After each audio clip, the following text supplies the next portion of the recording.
Sertifikasiya məsələsindən danışırıq, narazılıqlar var və maraqlıdır ki, imtahanın çətin olmasını deyirlər. Xüsusən də Azərbaycan ədəbiyyat fənni üzrə bunu deyirlər ki, imtahan çətindir. Yəni, çətin sual deyəndə nə başa düşməliyik burada? Bu, məktəb kitablarından, məktəb dərsliklərindən kənar bir suallar mı var idi? Ona görə mi çətin idi? Yoxsa, əgər məktəb dərsliklərindəki suallardırsa, onsuz da bunların illərlə tədris elədiyi proqramdırsa və o proqramdan kənara çıxmayıbsa suallar, nəyə görə çətin gəlsin ki, müəllim? Düzdür, orada metodika və s. ilə bağlı suallar da var, təkcə fənn sualları olmur, amma ümumilikdə sizə nə çətin gələ bilər ki, müəllimlərə?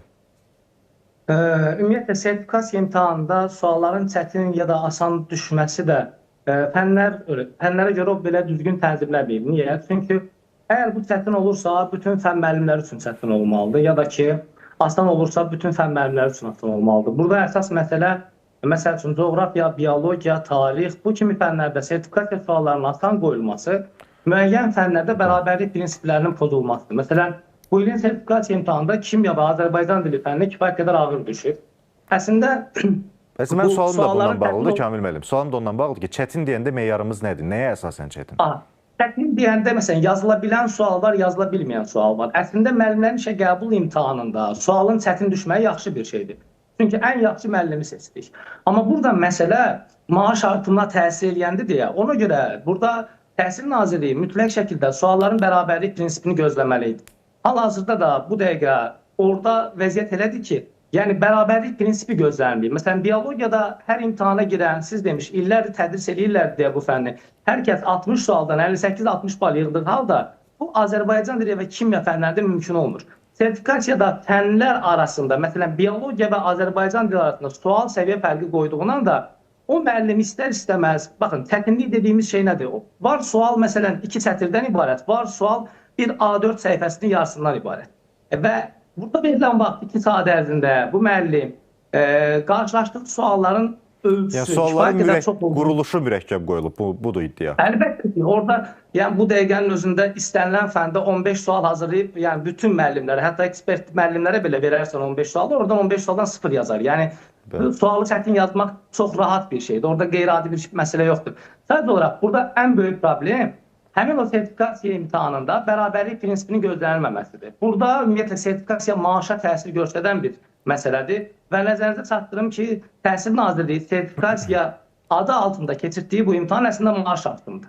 Yadda salaq biz 3-4 il bundan əvvəl müəllimlərin maaşı... Burada ola bilər ki, bəli, müəyyən kadrların, işləməyə layiq olmayan kadrların işdən kənarlaşması və onlara ayrılan məvacibin digər kadrların üzərinə əlavə edilməsi məsələsi. Burada ən əsas məsələ budur. Yəni, müəllimlərin işə qəbul imtahanı, sırf işə qəbul bəli, çətin olmalıdır. Mən bunun tərəfdarıyam bir müəllim kimi. Amma maaş artımından söhbət gedirsə, burada müəllimlərin maaş artımı gedir və çox təəssüflər olsun ki, əslində sertifikasiya imtahanı maaşların artırılması üçün sanki bir addım kimi görsəndi, amma deyil.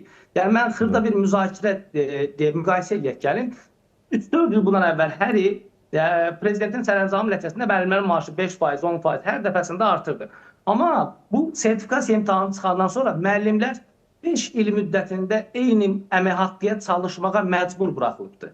Yəni, onların maaşı 30 balı keçən, 50 bala qədər olan müəllimlərin maaşı 10% artırılıb. Bu 10% artım isə illik götürəndə heç illik müəllimin maaşının 2% artımı belə deyil. Əslində sertifikasiya imtahanı maaş artımı yox, maaşın stabil saxlanılması üçün atılmış bir addımdır. Yəni burada problem var. Bu 10% artımı da müəllimlərə, belə deyim də, öz aralarında intriqa yaradırlar. Şəxsən mən müəllim qruplarına girəndə utanıram. Ya orada tədrisdən daha çox ancaq pul söhbəti gedir, maaş söhbəti gedir.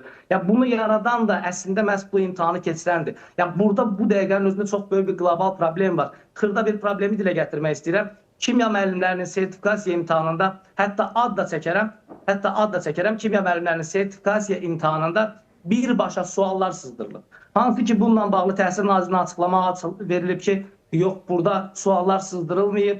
Bu dəqiqə sosial şəbəkələrdə bütün kimya müəllim qruplarına baxsaq, orada iştirak eləmiş 2500 müəllim bar-bar bağırır ki, bu suallara hansısa təlimçi öz müdavimlərinə işlədibdir. Baxın, suallar o qədər ağır olub ki, ölkədə 2 təlimçi dərs keçdiyi bütün müdavimlər demək olar ki, 50 baldan yuxarı bal toplayıb və bu da nə deməkdir? Həmin müəllimlərin maaşı 35% artıbdır. Amma 2500 kimya müəllimindən cəmi 137 tələbə o 50 balı keçibsə, onun 100 dənəsi həmin o 2 təlimçinidir. Yəni, burada bunun kökünü araşdırmaq lazımdır. Hansısa bir təlimçi artıya verdiyi sualları öz müdavimlərinə işlədir. Problemin kötüyü buradadır. Yəni, müəllim o sualları əvvəlcədən öz dərs keçdiyi müəllimlərinə işlədib, suallar sızdırılıb, nə qədər artıq çıxıb açıqlama da verdi ki, Qarayaxma kampaniyası keçirilir, ay suallar sızdırılmayıb. 50 orada Bu çox ciddi bir iddiadır ya Kamil müəllim. Bu çox ciddi bir iddiadır və araşdırma olan bir məsələdir. Yəni mən dəlillərlə, sübutlarla da sübut edə bilərəm. 2500 müəllimin səsi olaraq sizə deyirəm, kimya müəllimlərinin. Onların hər biri deyir ki, biz bu sualları WhatsApp qruplarına atılıb, həmin suallar işlənilibdir və çox qəribə bir məsələ deyəcəm sizə, özünüz də çox düşəcəksiniz məsələ ilə bağlı. Baxın, Artinin sual bazasına sual ötürən müəllimi, yəni sualların tərtibatçısı olan müəllimi Təhsil Nazirliyi sertifikasiya imtahan edir. Görün nə qədər görürsün. Yəni görün nə qədər görürsün. Bir adam özü sualları tərtib edir, özü bazaya sual daxil edir və o özü tərtib elədiyi imtahanda iştirak edir. Hətta özü iştirak eləməyi azmışmış kimi bir qrup atır. Müəyyən kimya müəllimlərini yığır o qrupun içərisinə, həmin qrupda öz müdavimlərinə, öz hazırlaşdığı müəllimlərə həmin sualları işlədir. Artıq 3-cü ildir ki, demək olar ki, sertifikasiya imtahanları normal səviyyədə keçirilmir. Sertifikasiya imtahanlarında çıxıb açıqlama verilməlidir. Kompüter üzərindən imtahan götürülür, offline qaydada imtahan götürülür. Amma bu kifayət qədər problemlərə gətirir. Burada insan faktoru var və bu Təhsil Nazirliyinin adına bir ləkə olacaq bir imtahan idi. Təəssüflər olsun ki, hələ də Cənab Nazir Emin Əmrullayev bununla bağlı çıxıb açıqlama verəcək, səbirli olsunlar desələr də bu problem aradan qalxmır. Bu aradan qaldırmaq əvəzinə bir malalama kampaniyası keçirirlər ki, yox orada sual sızdırılmayıb. Yəni 2500 nəfər müəllimi sanki belə deyim də, valla ali təhsilli bir adamdır, bunlar müəllimdir. O 2500 müəllimi Təhsil Nazirliyi bir növ yaddaşsız kimi qiymətləndirirlər. Həqiqətən bu utanç vericidir. Yəni 2500 müəllimin hamısı mı yalan danışır? Mənim şəxsən öz həyat yoldaşım həmin imtahanda iştirak edib 55 bal yığıb, 35% artıma düşüb. Soruşuram ki, Türkan xanım, bəs necə olur? Doğrudan da bu suallar, həmin sızdırılmış suallar imtahanda var idi. 55 bal yığmış, ixtisasdan 50 sualdan 49 düz yazmış müəllim belə deyir ki, bəli, o suallar həmin imtahanda var idi. Suallar sızdırılıb. Yəni bu imtahan mütləq şəkildə həmin müdavimlərə yenidən keçirilməlidir. Ümumiyyətlə düşünürəm ki, Təhsil Nazirliyi və ARTİ nə sertifikasiya, nə MİQ imtahanı keçirməməlidir. Bu dövlətin imtahan mərkəzi var, dövlət imtahan mərkəzi. Nə zamana qədər ki, müəllimlərin işə qəbul imtahanı və sertifikasiya imtahanı Təhsil Nazirliyinin və ARTİ-nin öhdəliyində qalacaq, biz hər il bu problemləri yaşayacağıq. Çox uzağa getmirəm. 3 il bundan əvvəl, tamına 3 il bundan əvvəl riyaziyyat fənnində də eyni situasiya baş vermişdi. Hansısa bir təlimçi, adını çəkmək istəmirəm canlı yayımda, hansısa bir təlimçi özü Təhsil Nazirliyinə ötürdüyü sualları öz müdavimlərinə işlətmişdi və bunun müqabilində həmin imtahan yenidən keçirildi. Yəni bunu örtbasdır eləmək doğru deyil. O 2500 müəllimin əziyyətinə və müəllimlik nüfuzuna çox böyük bir xələl gəlir. Heyifdir. O müəllimlər yazıqdır. Onsuz da onların maaşlarında böyük bir artım olmur. Kimya müəllimləri məktəbdə 500 manat maaş alırlar. 5 il ərzində 10% artım 550 manat deməkdir. Doğrudan mı Təhsil Nazirliyi düşünür ki, 5 il sonra bir müəllim inflyasiyanı nəzərə alaraq bir müəllim 550 manatla doluna biləcəkmi? Ya bu 10% artıma görə müəllimləri, burada pul məsələsi deyil, müəllimləri nüfuzdan salıblar, nüfuzdan. Ya orada hansısa bir özünü bilməyən, sualı tərtibatçısı, özünü sübut eləmək üçün, o müəllimlik egosunu tətmin eləmək üçün orada kifayət qədər ağır suallar salıblar. Kimya imtahanı, Azərbaycan imtahanı vurdu keçdi. Yəni kimya müəllimləri kimya fənnindən yox, riyaziyyatdan imtahan olublar. Dayanmadan məsələ və orada kimin ki riyazi bilikləri daha yüksəkdir, o müəllimlər uğur qazanır bu imtahanda. Bu məsələ aydındır. Bu məsələdən mənə elə gəlir ki, şərait yaratdıq. Çox sağ olun ki, siz bu qədər müəllimlərin şikayətlərini burada işıqlandırdınız. Bizim məsələ məqsədimiz də elə buydu.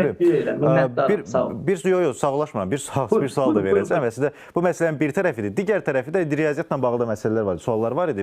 Mənim özümdə də sual yaratdı. Dedilər ki, ibtidai sinif müəllimlərinə 5-ci, 6-cı sinif, yəni yuxarı sinifin suallarını salıblar. Bu nə dərəcədə real olması ayrı, amma ümumiyyətlə nə dərəcədə düzgün yanaşmadır. Yəni müəllim ümumiyyətlə riyaziyyatda ümumi bilməlidirmi, yoxsa öz sinifi qədər bilsə bəs eləyərmi? Yox. Burada məsələ necədir? Yəni onunla bağlı mən hər hansısa bir gilə-güzar dilə gətirmərəm. Nəyə görə? İbtidai sinif müəllimlərinin çərçivə sənədi çıxır. Çərçivə sənədində ibtidai sinif müəllimləri hansı suallarla qarşılaşacaqlar, bu göstərilir. Bəli, doğrudur. Məsələn, Azərbaycan dili və riyaziyyatdan onlar imtahan götürülürlər. Metodika Azərbaycan dili və riyaziyyat. 20 sual Azərbaycan dili olur. Yəni söhbət müəllimlərin işə qəbul imtahanına gedir. 20 sual da riyaziyyatdan. Sertifikasiya bu 25-25 olaraq paylanır 50 sual. Yəni burada sertifikasiya imtahanında ibtidai sinif müəllimlərinin riyaziyyatdan imtahan olunmaları, elə xüsusilə 6-7-ci siniflərdən imtahan olunmaları normal bir hal kimi qiymətləndirirəm. Yəni Azərbaycan dilində də bu belədir. Amma o suallar kifayət qədər də ağır olmur. Burada problemin kötüyündə nə yatır? Sertifikasiya imtahanı, ən çox sertifikasiya imtahanından uğur qazana bilməyən müəllimlər ibtidai sinif müəllimləridir. Bunun da kökündə nə dayanır? Bunun da kökündə zamanında körpü altında, Təhsil Nazirinin öz sözdür, bu Emin Əmrullayevin sözdür, körpü altında diplom alan bizdə müəllimlər var idi. Hansı ki, o universitetlərə mənşəyi bilinmirdi. Beynəlxalq Universiteti vardı, San Marino Universiteti vardı, hər hansı pedaqoji universitetin filialları vardı. Orada bilinmirdi o adamlar o universitetlərə necə qəbul oldular. Həmin o adamlardır ki, əksəriyyəti girirlər o imtahana və onların da yaş səviyyəsi kifayət qədər çox yüksəkdir. Artıq qalxıb 45 yaş, 50 yaş, 55 yaşa satıb və o müəllimlər artıq günün tələbi ilə ayaq uydura bilmirlər. Ona görə də onlar orada qarşılaşdığı 6-cı, 7-ci sinif bəli, doğrudur, var. Mənim fikrimi sorursanız, olmalıdırmı? Olmalıdır. Çünki müəllim istənilən halda tələbədən, dərs keçəcəyi tələbədən biraz daha yaxşı bilməlidir. Çünki bu dəqiqə günümüzün təhsilində 4-cü sinif kitablarında elə məsələ və misallar var ki, mən bunu kifayət qədər çox Rezət müəllimdən eşitmişəm. Deyirlər ki, yəni müəllim, biz bunu 9-cu sinif abituriyentə işlədəndə o belə çətinlik çəkir. Ona görə həmin müəllim sabahçı gün 4-cü sinif saqidə dərs keçəndə ən azından biraz çətin sual tipi görsə, heç olmasa onun altına qalxa bilsin. Yəni burada ibtidai sinif müəllimlərinin 6-7-ci sinif sualları ilə qarşılaşması halı realdır, doğrudur və bununla da bağlı Təhsil Naziri onsuz da artıq çərçivə sənədi paylaşır və proqram üzrə suallar çalınır. Yəni onlar üçün bir sensasiya olmayıb. Yəni ibtidai sinif müəllimləri üçün bir sensasiya deyildi. Zaten onlar tədris ili başlayandan nə ilə imtahan olunacaqlarını bilirdilər. Yəni onsuz da bu neçə ildir ki, artıq sertifikasiya imtahanı və MİQ imtahanı keçirilir və onlar bu il onları nə gözləyəcəklərini bilirdilər. Onlarda bir sürpriz yoxdur. Sadəcə ibtidai sinif müəllimlərində yenə deyirəm, hiləgüzar edənlər daha çox kollecdən gəlib ibtidai sinif müəllimi kimi fəaliyyət göstərən və zamanında başqa yollarla universitetə qəbul olmuş, daha çox da o problemi biz rayon məktəblərində görürük. Hansı ki, gedib kiməsə 5-dən ondan verib universitetə qəbul olmuşdular, indi sertifikasiya imtahanında onları beli qırılır. Yəni burada Emin Əmrullayevin onsuz da sertifikasiya imtahanları tədris etməkdən məqsədi sırf həmin şəxsləri aradan qaldırmaq idi. Həmin şəxsləri aradan qaldırmaq. Amma təəssüflər olsun ki, bunun yaxşı tərəfi oldu. Bəli, aradan qaldırıldı. Müəyyən bir qisim işdən azad olundu. Bu dəqiqədə keçən ildə statistika paylaşmışdılar və o statistikaya nəzər yetirsəydik görərdik ki, Emin müəllim burada nə qədər haqlıdır. Yəni Emin müəllimin haqlılıq payı nə idi? O sertifikasiya imtahanından keçə bilməyən insanların diplomlarının 90% ya saxtaydı, ya Dövlət İmtahan Mərkəzinin xətti ilə universitetə qəbul olmamışdılar. Orada kəsənlərin əksəriyyəti, yəni nə iş gördükləri bilinməyən, aparıb zamanında Misir Mərdanovun təhsil naziri olduğu dönəmlərdə rüşvət hesabına məktəblərə qəbul olmuş müəllimlər idi. Amma indi bu dəqiqə bir vəziyyət yoxdur. MİQ imtahanlarının rahat şəkildə qəbul ola bilər. Amma problemin kötüyü MİQ imtahanlarını və sertifikasiya imtahanlarını Təhsil Naziri indi yaxşı formada keçirə bilmir. Yəni bir şey ki, müəllim imtahanı olunur. Burada çox qəribə bir situasiya var. Müəllim imtahanı olduğu sualları bir də görmür. Yəni bunu yaxşı olar ki, ictimaiyyətə açıqlasınlar, şəffaflıq olması üçün. Bu dəqiqə müəllimlərin işə qəbul imtahanında, sertifikasiya imtahanında keçirilməsi çox nöqsanlıdır. Texniki problemlər olur, kompüter sönür, orada şübhəli məqamlar olur. Yəni düzdür, buna sübutum yoxdur. Sadəcə olaraq bütün müəllimlər arasında danışılan bir şey budur ki, həmin müəllimlər imtahana getdiyi müddətlərdə müəyyən tapşırılmış masalar olur. Yəni sırf orada planket oturacaq deyə bir şey var. Hansı ki, ona verilən buraxılış vərəqəsində müəllimə harda oturması ilə bağlı bir rəqəm qoyulmur. Məsələn, Dövlət İmtahan Mərkəzində imtahana gedən müəllim orada bilir ki, gedəcək 7-ci masada yerləşəcək ki, 8-ci sırada. Amma ART-nin keçirdiyi, Təhsil Nazirinin keçirdiyi imtahanda belə bir şey yoxdur. Müəllim istədiyi yerdə otura bilər. Amma hansı ki, orada tapşırılmış masalar olduğu da iddia edilir. Yəni düşünürəm ki, elə vaxtda təbii ki, orada ictimai nəzarət deyilən bir şey vardı. O müəllimdir, sözünü deyən adamdır və cəmiyyətə kifayət nüfuzu olan adamdır. Orada o öz reaksiyasını, etirazını bildirməlidir mütləq şəkildə. Və oradakı nəzarətçi də heç nə deyə bilməz. Yəni məsələ bilirsiniz, vaxtında müdaxilə etməkdir belə məsələlərə. Mən elə düşünürəm. Siz o halı görsəniz, reaksiyanızı bildirməzsiniz. Həmin dönəmdə 1-2 saatlıq vaxt olur. Yəni müəllim orada öz sayında olur. Yəni qısa müddət ərzində birbaşa oturun və sualları cavablar. Çünki 2 saat vaxt verirlər orada suallar keçirməsinə və bu dəqiqənin özündə ART-nin elədiyi ən böyük problem bilirsiniz nədir, həm də imtahan sistemində. Düşünürsünüz, imtahana gedə-gedə otaqlarda nəzarətçilərdən əlavə kameralarla dəhşət çox çəkilişlər gedir. Qardaş, imtahan prosesidir. Yəni burada çəkiliş aparmağın nə mənası var? Yəni Dövlət İmtahan Mərkəzində qədər bir imtahanda imtahan keçirilən otağa heç kimin girməyə haqqı yox idi. Burada mən çəkiblər, paylaşırlar, baxıram, imtahan gedir. Müəllim orada stressdədir. Dayanmadan sağa sola, nəzarətçi yox ha. Orada jurnalistlər buraxılır, təhsil tibinin öz əməkdaşları girirlər, çəkirlər, gedirlər. İmtahan prosesi pozulur. Ümumiyyətlə, imtahan kağızda keçirilməlidir. Nə olursa olsun, artıq bu son 5 ildir ki, Təhsil Nazirliyi və artıq göstərir ki, biz bu imtahanı keçirə bilmirik.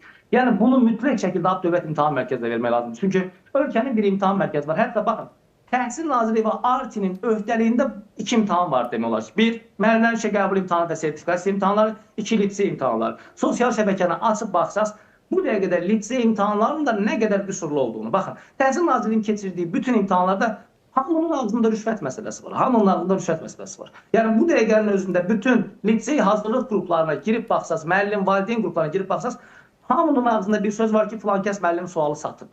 Ya, bu nə deməkdir? Yəni, Təhsil Nazirliyinin bir bazası yoxdur. Təhsil Nazirliyinin bir ekspert müəllim heyəti yoxdur. Yəni, mən bunu sübut edirəm ki, Təhsil Nazirliyinin ekspert müəllim heyəti yoxdur. 3 il bundan əvvəl də müəllimlərin işə qəbul imtahanında Azərbaycan dili və ədəbiyyatda 4-5 nöqsanlı sualı qəbul imtahanına salmışdılar.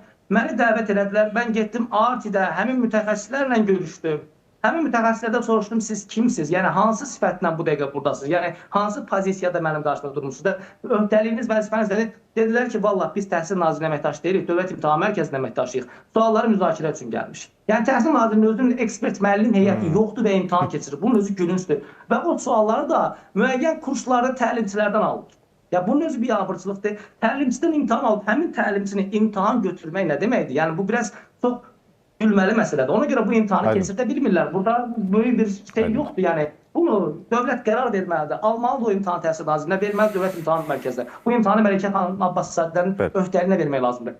Çünki nə qədər də Məlikə xanımın imtahanlarında giləygüzar da olsa abituriyent tərəflərinə, nə bilim, mənim özüm də şəxsən səhv gördüyüm şeyi tənqid eləmişəm. Nə qədər də görsək ki, orada bir sual belə səhv olursa, etiraz etsin, o sualı düzəldirlər. Amma ən azından heç kim çıxıb deyə bilməz ki, Dövlət İmtahan Mərkəzinin keçirdiyi imtahanda rüşvət var, sual sızdırılması var. Mən 17 ildir təhsilin içindəyəm, indiyə qədər bir dəfə də olsun eşitməmişəm ki, Dövlət İmtahan Mərkəzi ya sual satsın, ya belə bir şey olsun. Amma ARTİ bunu 3-4 il ki, artıq sertifikasiya imtahanı keçirdir, aləm deyək bir-birinə. Yəni, o da olmayan yerdən üstü çıxmaz. Bu qədər 2500 kimya müəlliminin səsi olaraq deyirəm. O adamlar nə oxuduqlarını, nə yazdıqlarını çox-çox yaxşı bilirlər. Cəmaatı, əlhəfsus da müəllimi, bir ziyalı kütləsini, yəni bu qədər cəmaatın içində yalançı adlandırmaq olmaz. Yəni, həqiqətən, orada durub deyirlər ki, qarayaxma kampaniyası. Kimin sizinlə nə işi var? Niyə qarayaxma olsun? Müəllim gedir, orada bal yedir. Şəxsən, mən yenə deyirəm, öz doğma həyat yoldaşım, öz həyat yoldaşım o imtihana yüksək bal yedir. Ya, o adam belə deyir ki, qardaş, bu imtahandakı bu sualları biz əvvəlcə WhatsApp qruplarında atılan suallar... Yəni, aşağı bal yığan bunu bəlkə şikayətdən deyər, nə üçün söyləyir? Yuxarı bal yığan da deyirsə, deməli bir bəlkə də reallıq payı var. Bunlar maraqlı və vacib iddialardır. Bəli. Onlarla, bax, nə qədər deyirsiniz, bəlli göstərər. Amma o imtihana 51 bal keçiblər. 35% maaş artmış müəllimlər belə deyir ki, bəli, bu suallar hansı ki, WhatsApp qruplarında o təlimçinin skrinləri var. Hətta özü sual atır qrupu, onu mən skrinlə yayma ataram, istəyirsiz növbəti yayımlarda işıqlandırarsınız onu. Adam sual atır qrupa altına yazır ki, bax, bu sualı heç kim paylaşmıyor. Ya, bu nə deməkdir? Yəni, belə bir şey, belə imtahan keçirdilər. Və həmin adam özü sertifikasiya imtahanında iştirak edib. Həmin adama, həmin o təlimçi, 50 nəfər, 50+ nəticə vermiş müəllim, özü deyir ki, bunu qıraqda paylaşmayın. Amanın bir gündür bu sualları heç kim görməsin. O skrin var ya müəllimlərin hamısı nədir? Bu dəqiqə kimya müəllimlərin qrupu da alır.